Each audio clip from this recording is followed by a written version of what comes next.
Class 10 विषय संस्कृत का पद्य खंड,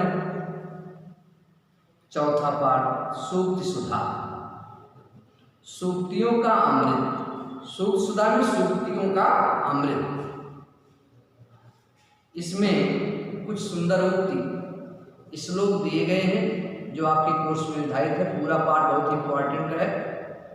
आप किताब खोल लीजिए, हम श्लोक का वाचन करके उसका हिंदी अनुवाद बताते हैं। आप लोग उस श्लोक में ध्यान से देखिए शब्दों को और उसके अनुवाद को सुनिए और मनन करिए। पहला श्लोक है, भाषासु मुख्या मधुरा दिव्या गीर्वाण भारती तस्मादिकाव्यम मधुरम तस्माद सुभाषितम। भाषाओं में मुख्य मधुर दिव्य है गीर्वाण भारती संस्कृत भाषा। भाषाओं में संस्कृत भाषा मुख्य मधुर और दिव्य है। तस्मादपि उसमें काव्य मधुरम, उसका काव्य मधुर है। तस्मादपि और उसमें भी सुभाषितम सुंदर उक्तियां। भाषाओं में संस्कृत भाषा मुख्य मधुर और दिव्य है, उसमें उसका काव्य मधुर है और काव्य में भी मधुर सुंदर है सूक्तियां कहावत। तो भाषा मुख्या मधुरा दिव्या गीर्वाण भारती तस्मादि काव्य मधुरम तस्मादपि सुभाषितम। भाषाओं में संस्कृत भाषा मुख्य मधुर और दिव्य है। तस्मादि काव्य मधुरम, उसमें उसका काव्य मधुर है। तस्मादपि सुभाषितम और उसमें भी सूक्तियां मधुर हैं। अगला, पृथिव्याम त्रिरत्नानि जलन्नम सुभाषितम मूढ़ै पाषाण खंडे सुरत संज्ञा विधेयते। पृथिव्याम तीन रत्नानि, पृथिव्याम पृथ्वी पर त्रीणि रत्नानि तीन रत्न हैं। इस पृथ्वी पर तीन रत्न हैं। कौन? जलम अन्नम सुभाषितम, जल अन्न और सुंदर वाणी। पृथिव्याम त्रीणि रत्नानि जलम अन्नम सुभाषितम। पृथ्वी पर तीन रत्न हैं, जल अन्न और सुंदर वाणी। मूढ़े मूर्ख व्यक्ति, मूर्ख लोग, पाषाण खंडेश पत्थर के टुकड़े को रत्न संज्ञा विधेयते, रत्न कहते हैं, रत्न का नाम देते हैं। मूर्ख लोग पत्थर के टुकड़े को रत्न कहते हैं। सोना चांदी हीरा पुन्ना पुखराज ये सब क्या है? पत्थर है। इन्हें रत्न कहा जाता है और वास्तव में इस धरती पर केवल तीन रत्न हैं, वो है जल अन्न और सुंदर पानी। लेकिन संसार के मूर्ख व्यक्ति पाषाण के टुकड़े को, पत्थर के टुकड़े को रत्न का नाम देते हैं। अगला श्लोक नंबर 3, काव्यशास्त्र विनोदेन कालो गच्छति धीमताम व्यसनेन च मूर्खाणां निद्रेण कलहेन वा। काव्यशास्त्र विनोदेन, काव्यशास्त्र के पठन पाठन से कालो समय गच्छति बीतता है धीमताम विद्वानों। काव्यशास्त्र विनोदेन कालो गच्छति धीमताम, काव्यशास्त्र विनोदेन धीमताम कालः गच्छति। काव्यशास्त्रों के पठन पाठन में विद्वानों का समय बीतता है। व्यसनेन च मूर्खाणां निद्रेण कलहेन वा, मूर्खाणां कालः व्यसनेन निद्रया कलहेन वा। मूर्खों का समय बुरी आदतों में, व्यसनेन बुरी आदतों में, मूर्खा निद्रया सोने में, कलहेन व अथवा झगड़ा करने में बीतता है।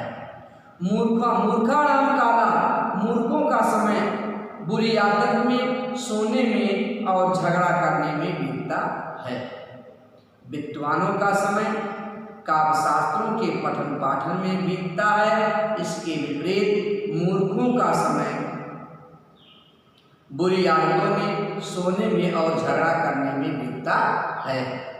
अगला, इस श्लोकताम यत् तिष्ठत् साधवा लकार लुप्ते यत् तत्र यत् तिष्ठत् साधवा। श्लोक की श्लोकता श्रेष्ठता या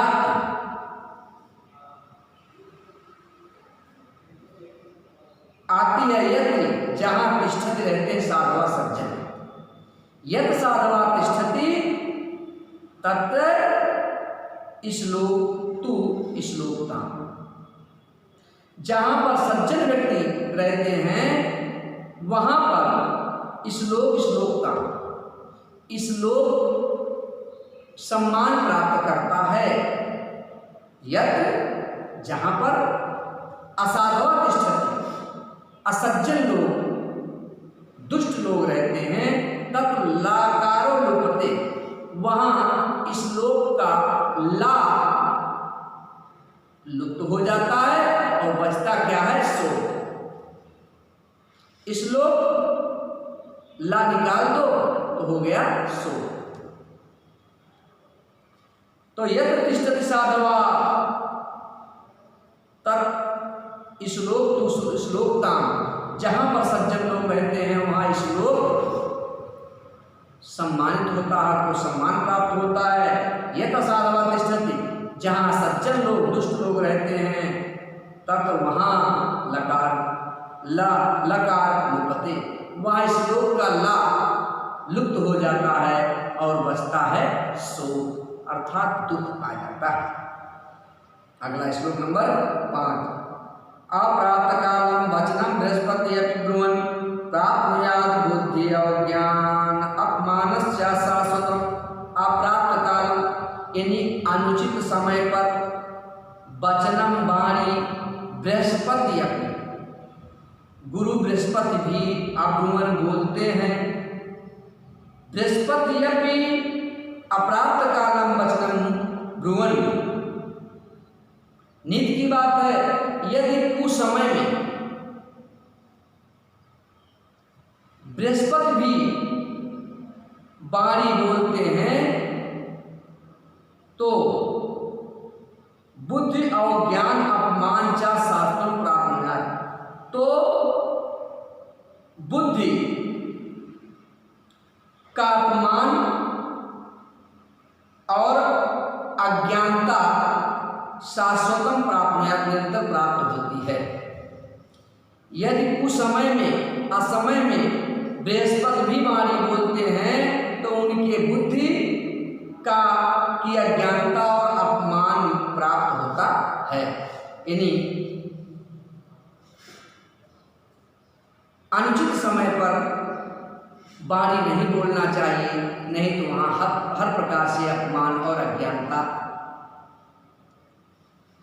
ही प्राप्त होती है। अगला श्लोक। वाच्यम श्रद्धा समेत शब्द विशेषता प्रोक्तम श्रद्धा विहीनस्य अर्णयमनोदितोपमम्। वाच्यम वाणी श्रद्धा समेत श्रद्धा से युक्त वाणी पृच्छच्चा पूछे जाने पर विशेषता विशेष प्रकार से प्रोक्तम कहना चाहिए। श्रद्धाहीनस्य श्रद्धाहीन व्यक्ति का अर्णयम रोदितोपम जंगल में रोने के समान है। यहाँ पर कहा गया है विशेषता श्रद्धा समेतस्य वाच्यम पृच्छत वाच्यम। वास्तव में विशेष रूप से श्रद्धा से युक्त वाणी पूछनी चाहिए। श्रद्धा से युक्त वाणी ही पूछनी चाहिए। श्रद्धा विहीनस्य श्रद्धा से हीन वाणी बोलने पर अर्णरोदितमा प्रोक्तम बोलने पर अर्णरोदितमा जंगल में रोने के समान युक्त हो जाता है। तो विशेषता श्रद्धा समेत पृच्छत वाच्यम विशेष रूप से श्रद्धा से युक्त वाणी ही बोलना चाहिए। श्रद्धाहीनस्य प्रोक्तम अर्णरोदितम श्रद्धा से हीन वाणी जंगल में रोने के समान है। जैसे जंगल में कोई रो रहा तो कोई नहीं सुनता है, उसी तरह से श्रद्धा से हीन वाणी आप बोलेंगे तो आपकी बात कोई सुनने वाला नहीं है, और श्रद्धा से युक्त वाणी जब आप बोलेंगे तो आपकी वाणी का सम्मान होगा। अगला श्लोक नंबर 7।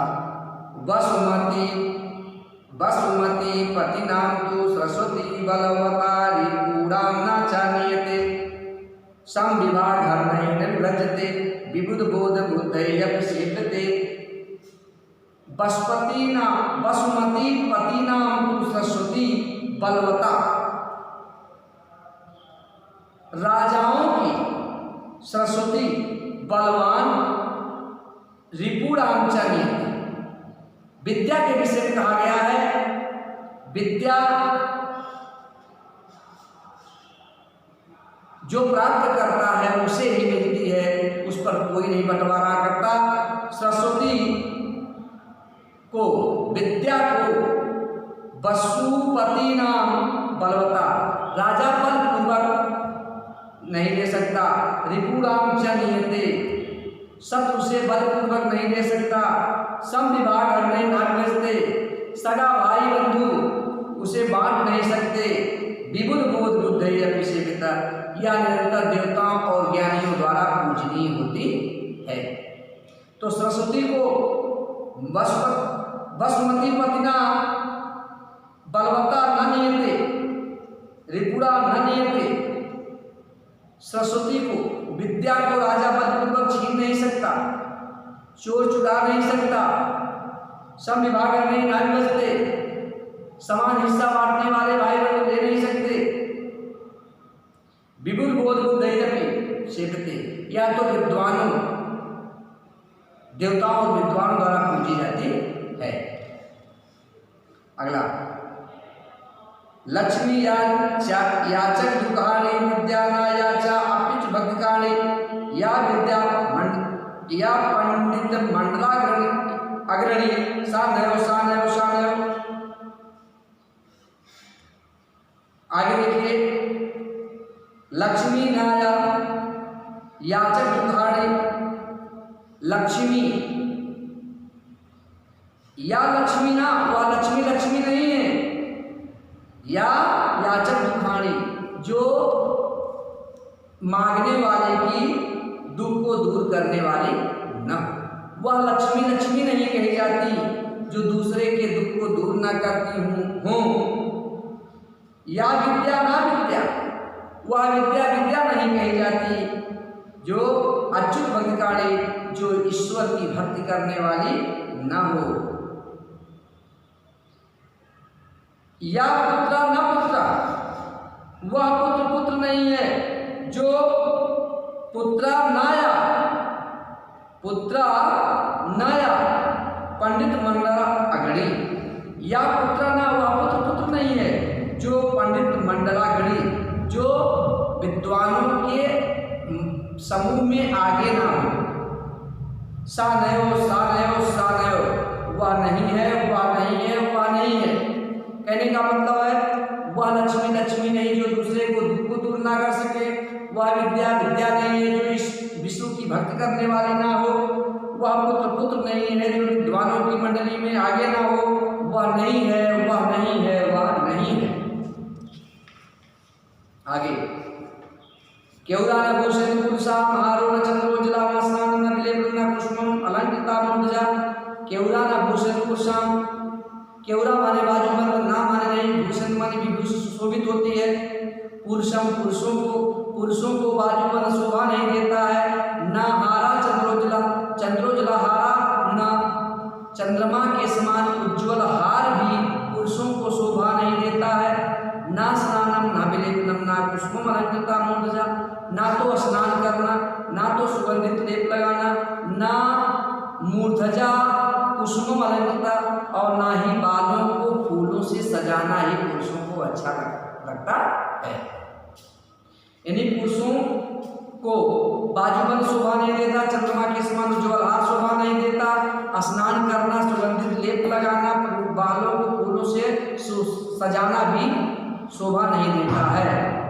बाण एका समलंकरोध पुरुषम या संस्कृता धारते छीते कर घोषणा सप्तम वाग घोषण कुसुम।